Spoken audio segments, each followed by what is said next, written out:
What do you do when the world tells you you're not good enough? When every move you make gets scrutinized, criticized, and dissected? Do you shrink? Do you fight back? Or do you, like Taylor Swift, learn the art of shaking it off and keep on thriving anyway? Taylor Swift didn't just write a catchy pop anthem with Shake It Off. She wrote a survival strategy, a playbook for resilience in the face of noise, negativity, and non-stop criticism. While most people might crumble under the weight of public judgment, Taylor turned the backlash into background music and danced through it.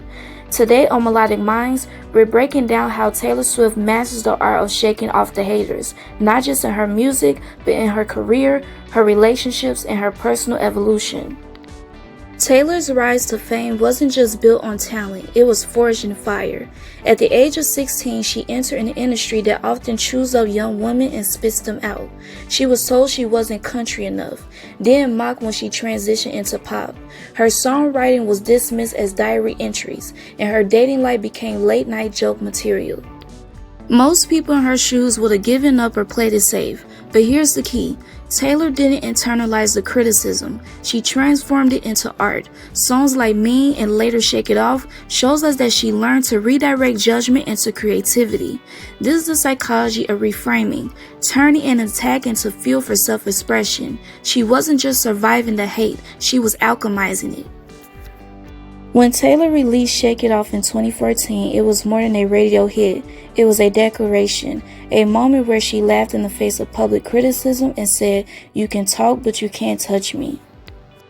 The song's message is deceptively simple. Haters are gonna hate, fakers are gonna fake, but you have a choice to let it weigh you down or to keep moving forward. Psychologists call this cognitive diffusion, the ability to separate yourself from negative voices so they don't control your actions.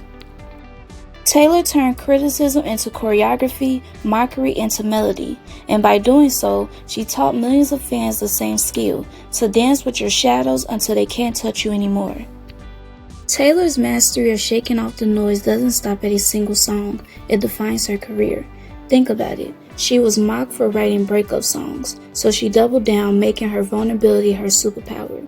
She was shut out of owning her masters, so she re-recorded her albums, reclaiming her legacy in real time. She was criticized for being too pop or too country, so she created her own genre-bending lane, where she didn't have to choose.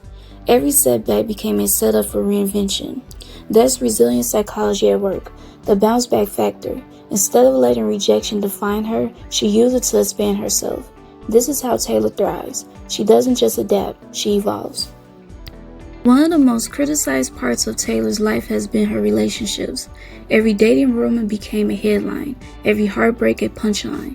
But instead of running from it, she owned it, turning her romantic highs and lows into some of the most iconic songs of her career.